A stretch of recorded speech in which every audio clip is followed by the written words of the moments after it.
Hello बच्चों, today we are starting with chemical kinetics. और हम लोग ने इसके पहले पॉलीमर कंप्लीट किया, केमिस्ट्री एवरीडे लाइफ कंप्लीट किया, हम लोग ने बायोमोलिक्यूल्स कंप्लीट किया और हम लोग ने जीपीआई भी कंप्लीट कर दिया। ठीक है, तो हम आगे बढ़ते हैं फॉर केमिकल काइनेटिक्स। ठीक है, तो what is chemical kinetics? It is a branch of science which deals with the rate of reaction.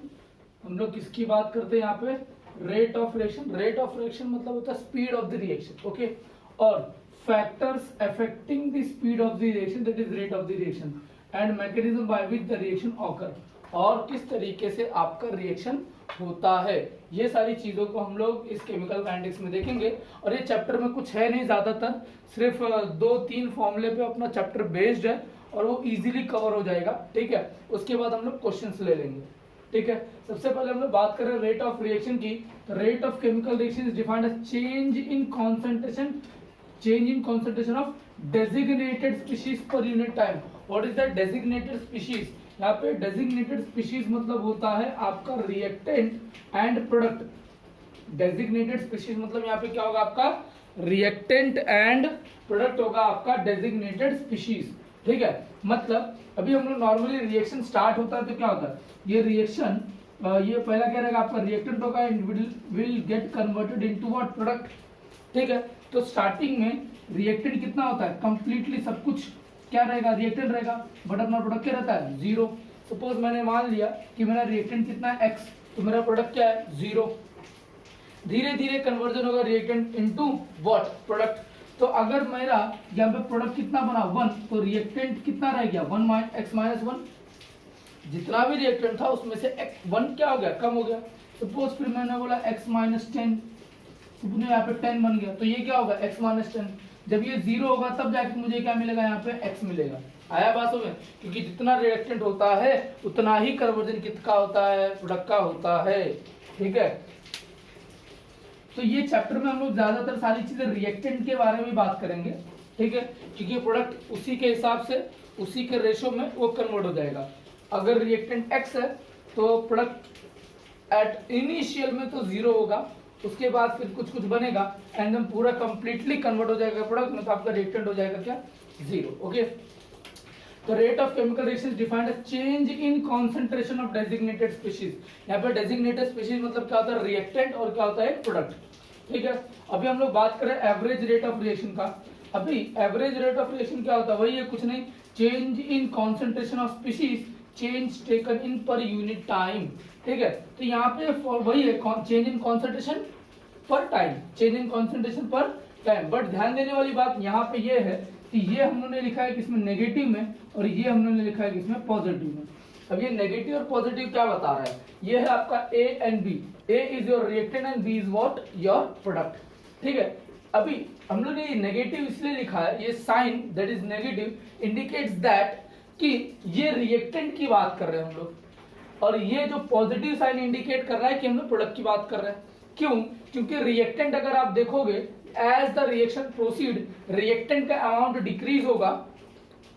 सो उसके लिए मैंने यहाँ पे नेगेटिव साइन यूज किया टू इंडिकेट दैट।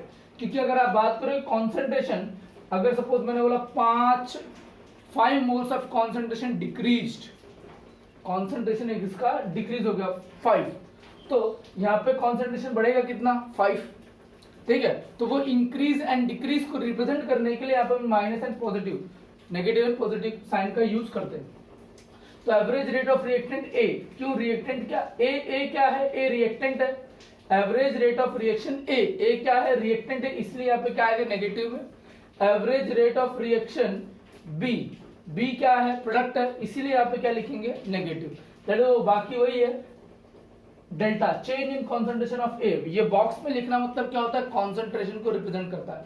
तो a change in concentration of a to the change in time t, change in concentration of b to the time change in time b. ठीक है, इसका यूनिट क्या है? Moles per time, moles per litre per time. Okay, फिर अगर मैं इसको एक रिएक्शन ले लिया, nitrogen get converted into what? Ammonia, तो यहाँ पे एवरेज रेट ऑफ रिएक्शन कितना मिलेगा? अब यहाँ पे ध्यान देना, देखो इसका मतलब क्या हुआ? मैंने 1 मोल ऑफ नाइट्रोजन यूज किया and 3 moles of hydrogen use किया, to get 2 moles of ammonia. इसके लिए एवरेज रेट ऑफ रिएक्शन इसका है negative, delta concentration of N2, delta time. But यहां पे क्या बात कर रहा है, यहां पे हम लोग देख रहे हैं 1/3 डेल्टा H2 डेल्टा T। इसका मतलब क्या है कि 1 मोल्स ऑफ नाइट्रोजन के लिए मुझे 3 मोल्स ऑफ क्या लग रहा है, 3 मोल्स ऑफ मुझे लग रहा है हाइड्रोजन। और ये दोनों 1 mole of nitrogen and 3 moles of hydrogen मिल के मुझे क्या दे रहा है, 2 moles of ammonia. Okay, next आगे बढ़ते हैं। हम लोग बात करें instantaneous rate of reaction. Instantaneous rate of reaction मतलब क्या होता है, रिएक्शन अगर प्रोसीड हो रहा है, सपोज रिएक्शन प्रोसीड हो रहा है, सपोज ये रिएक्शन A टू B पे आया, A से B पे आने के लिए ये अगर 10 मिनट्स ले रहा है, कितना मिनट ले रहा है, 10 मिनट ले रहा है, तो मैं सपने ऐसा करते हैं कि ये reaction A to B proceed हो रहा है और ये रिएक्शन 1 आवर में कंप्लीट होने वाला है, 1 आवर में रिएक्शन कंप्लीट होगा। बट मुझे रिएक्शन के इंटरमीडिएट्स को भी मुझे चेक करना है कि रिएक्शन के अंदर बीच बीच में क्या हो रहा है, तो मैंने क्या कर दिया 5। या फिर मुझे स्पीड चेक करना है कि बीच में क्या है, मुझे इतना तो पता है 1 घंटे में रिएक्शन कंप्लीट होगा, बट बीच में उसका स्पीड क्या है, तो मैंने क्या किया 5 मिनट पे चेक कर लिया, फिर मैंने 10 मिनट्स पे चेक कर लिया, मैंने यहाँ पे 20 मिनट्स पे चेक कर लिया, मैंने यहाँ पे 15 मिनट्स पे चेक कर लिया। तो ये जब मैं 5 मिनट्स पे चेक किया ना, तो वो एट दैट इंस्टेंट 5 मिनट का जो इंस्टेंट था वो इंस्टेंट पे क्या स्पीड है, that is what instantaneous rate of reaction.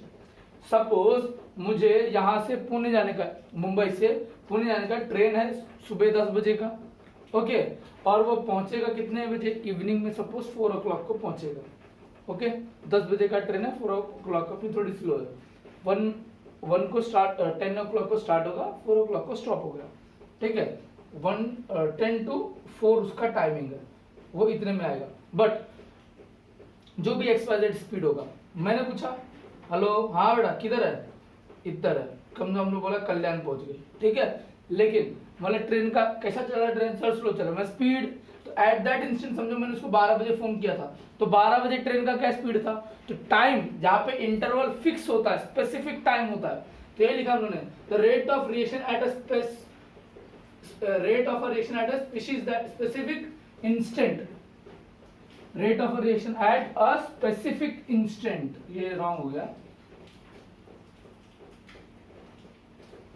Rate of reaction at specific instant, एक पर्टिकुलर टाइम पे क्या स्पीड है रिएक्शन का, उसको हम लोग क्या बोलेंगे, इंस्टेंटेनियस रेट ऑफ रिएक्शन। अब यहाँ पे आप 2 ग्राफ देख पा रहे हो, अगर आप फर्स्ट ग्राफ को देखोगे उसका कर्व कुछ इस तरीके से ऊपर से नीचे की तरफ आया है, एंड सेकंड ग्राफ आप देखोगे नीचे से ऐसा ऊपर जा रहा है, ठीक है, तो ये इंक्रीज से डिक्रीज हुआ, ये रिप्रेजेंट कर रहा है रिएक्टेंट को, किसको रिप्रेजेंट कर रहा है, रिएक्टेंट के ग्राफ को। क्यों, रिएक्टेंट स्टार्टिंग में क्या रहता है, ज्यादा रहता है, धीरे धीरे आगे क्या हो जाता है, कम हो जाता है, और अगर मैं प्रोडक्ट की बात करूं तो स्टार्टिंग कहां से होती है, 0 से, एंड मैक्सिमम पे आके पहुंचता है, बराबर कि नहीं, मैक्सिमम पे आके पहुंचता है। इसीलिए यहाँ पे आपको जो रिएक्टेंट का ग्राफ मिलेगा डाउनवर्ड डायरेक्शन में, और जो प्रोडक्ट का ग्राफ होगा वो अपवर्ड डायरेक्शन में जाएगा, जिसके वजह से यहाँ पे आपको रिएक्टेंट का स्लोप अगर आप देखोगे तो हमेशा आपको नेगेटिव में मिलेगा, और प्रोडक्ट का स्लोप आपको किसमें मिलेगा, पॉजिटिव में, ठीक है। और जब लोग इंस्टेंटेनियस रेट ऑफ रिएक्शन लिखते हैं तो उसको रिप्रेजेंट करते हैं D से, ठीक है, और ये डेल्टा मोस्ट ऑफ हम लोग टाइम यूज करते हैं जब हम लोग एवरेज रेट लिखते हैं तब, ओके। आगे बढ़ते हैं, हम लोग यहाँ पे रेट की बात करेंगे, ओके। आगे बढ़ते हैं रेट लॉ की तरफ। क्या बोलता है rate law, rate law explain the dependence of rate of reaction on concentration of the reaction in species. क्या बोल रहा है ये, इसका मतलब है कि अगर आप देखो हम लोग रेट ऑफ रिएक्शन की बात करते हैं, तो रेट ऑफ रिएक्शन बहुत सारी चीजों पे डिपेंड करता है, उनमें से एक क्या है, कॉन्सेंट्रेशन, उनमें से एक क्या है, कॉन्सेंट्रेशन। तो यहाँ पे रिएक्शन के रेट को हम लोग कॉन्सेंट्रेशन के हिसाब से देखेंगे कि किस तरीके से फर्क पड़ता है, ओके। तो rate law explains the dependence of rate of reaction, rate of reaction का डिपेंडेंस किसके ऊपर, कॉन्सेंट्रेशन के ऊपर, कॉन्सेंट्रेशन किसका, कॉन्सेंट्रेशन स्पीशीज, स्पीशीज मतलब कोई भी रिएक्टेंट का, ठीक है। अभी एक्चुअली में रेट लॉ है क्या, ये एक्चुअली बहुत ही कॉम्प्लेक्स चीज है, बट हम लोग इसको एज अ सिंप्लीफाइड और थ्योरेटिकली ना जाके हम लोग इसको एक्सपेरिमेंटल वैल्यू के हिसाब से देखते हैं। देखो क्या लिखा है, it is an experimental determined equation. ये एक्सपेरिमेंटली डिटरमाइंड इक्वेशन है, मतलब ये अगर हम नॉर्मली बात करूं, ये मैं ऐसा हम लोग ऐसा बोलते हैं कि हम लोग इसको शक्ल देख के नहीं पहचान सकते। सपोज मैंने कोई रिएक्शन लिखा, तो मतलब A plus B gives you C plus D, मुझे बोलो कोई इसका रेट लॉ लिख के दिखाओ, नहीं लिख सकता। क्यों नहीं लिख सकता? क्योंकि मेरे पास इसका एक्सपेरिमेंटल वैल्यू नहीं है, ठीक है। डेटा होगा, एक्सपेरिमेंट करोगे, डेटा मिलेगा, उसके हिसाब से आप इसका रेट लॉ लिखोगे, ठीक है। इसीलिए ज्यादातर रेट लॉ आपको क्वेश्चन में लिख के आएगा या फिर बता दिया जाएगा कि कौन से रेट का है, ऑर्डर बता दिया जाता है, ठीक है। तो rate law and order both of the things are experimental value, ये आपको एज इट इज दिया जाएगा, ये एज इट इज दिया जाता है। शक्ल देख के आप पहचान नहीं सकते कि ये मैंने रिएक्शन लिख दिया और बता दिया इसका रेट लॉ है, नहीं, ऐसा नहीं होता, ठीक है। ये क्या है? It is an experimental determined equation. क्या है ये? Experimental determined equation express the rate of chemical reaction in terms of molar concentration. हम लोग रेट ऑफ रिएक्शन लिखते हैं, लेकिन किसके हिसाब से? मोलार कॉन्सेंट्रेशन, मतलब अपना कॉन्सेंट्रेशन के हिसाब से हम लोग इसको रिप्रेजेंट करने की कोशिश करते हैं। जैसे एक रिएक्शन क्या है, A plus B, A moles of A react with B moles of B gives your product. अब मुझे इसका रेट लिखना है, तो मैंने रेट लिख दिया, rate is equal to k A B. के मतलब यहां पे है रेट कांस्टेंट, इसको बोलते हैं रेट कांस्टेंट, ये एक कांस्टेंट है, ठीक है। ये ए क्या है? ए कॉन्सेंट्रेशन है। बी क्या है? बी कॉन्सेंट्रेशन है। अभी आप देख रहे हो मैंने इसके ऊपर इसके पावर में कुछ भी नहीं लिखा है, वो आगे जाके पता चलेगा, ठीक है। अब ऐसा समझो कि एक रिएक्शन है, ए रिएक्ट कर रहा है बी, दो बी के मोल्स के साथ, क्या दे रहा है मुझे? प्रोडक्ट, ठीक है। अभी एक्सपेरिमेंटली मुझे पता चला, ध्यान देना, ध्यान से सुनना, एक्सपेरिमेंटली मुझे पता चला, यहां पे रिएक्शन देख के पता नहीं चल रहा कुछ भी कि कौन से हिसाब से कितना क्या मिलने वाला है। जो भी चीज अपने को पता चलेगा एक्सपेरिमेंट से पता चलता है। तो एक्सपेरिमेंट से वी हैव फाउंड दैट कि ए का कॉन्सेंट्रेशन डबल करने पर मुझे रेट ऑफ रिएक्शन, आर और मतलब रेट ऑफ रिएक्शन, ठीक है, रेट ऑफ रिएक्शन 2 टाइम्स हो जाता है, और बी का कॉन्सेंट्रेशन डबल करने पर रिएक्शन 4 टाइम्स हो जाता है। तो जिसके वजह से मुझे रेट लॉ पता चला कि रेट ऑफ रिएक्शन ए का power 1, rate of reaction b का पावर क्या है? 2। तो मैंने रेट ऑफ रिएक्शन पूरा क्या लिख दिया? रेट ऑफ रिएक्शन के, ए का पावर 1, बी का पावर 2। ये कहां से आया? ये आया एक्सपेरिमेंटली। ये पावर में जो वैल्यू दिख रहा है कहां से आया? एक्सपेरिमेंटली। ये आपको डेटा दिया जाएगा तब आप फाइंड आउट कर सकते हो, या तो आप एक्सपेरिमेंट करो, डेटा फाइंड करो, देन आपको ये वैल्यू मिलेगा। तो हम लोग के एग्जाम में क्या करना पड़ता है? हम लोग को सम्स करते टाइम पे डेटा दिया जाएगा, we have given a data, on that data we will find that rate of reaction, या फिर आप बोल सकते हो रेट लॉ लिखेंगे। इससे हम लोग को ऑर्डर मिलेगा, ऑर्डर से रेट लॉ लिखते हैं। आई बात समझ में? तो it is an completely experiment value.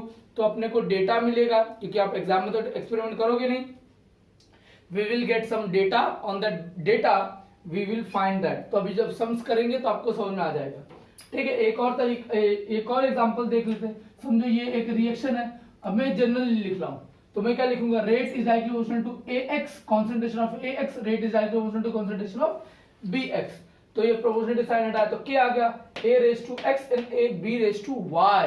ये एक्चुअली में अगर आपको एक्सपेरिमेंटली या कोई डेटा नहीं दिया है, आपने एक्सपेरिमेंट नहीं किया या कोई डेटा नहीं दिया है, और आपको रेट लॉ लिखने बोलेगा, तो this is the correct method to write the rate law, that is k A raise to k concentration of A raised to X, concentration of B raised to Y।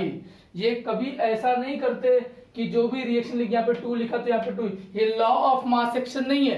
वो law of mass action में हम लोग लिखते हैं कि इसका power वो, उसका पावर वो, जो पावर जो यहाँ पे दिया रहेगा कोएफिशिएंट वो उसके पावर में चले जाता है। यस, वो लॉ ऑफ मास एक्शन में होता है, रेट लॉ में नहीं होता। रेट लॉ में आपको दिया होगा डेटा या आपको बता दिया जाता है कि एज इट इज ऐसा ही है, ठीक है। It is an experimental data, experimental value, okay. तो यहाँ पे रेट कांस्टेंट क्या है? रेट कांस्टेंट मतलब ये जो आपको दिख रहा है के, ये आपका क्या है? रेट कांस्टेंट, इसी को वेलोसिटी कांस्टेंट भी बोलते हैं, ठीक है।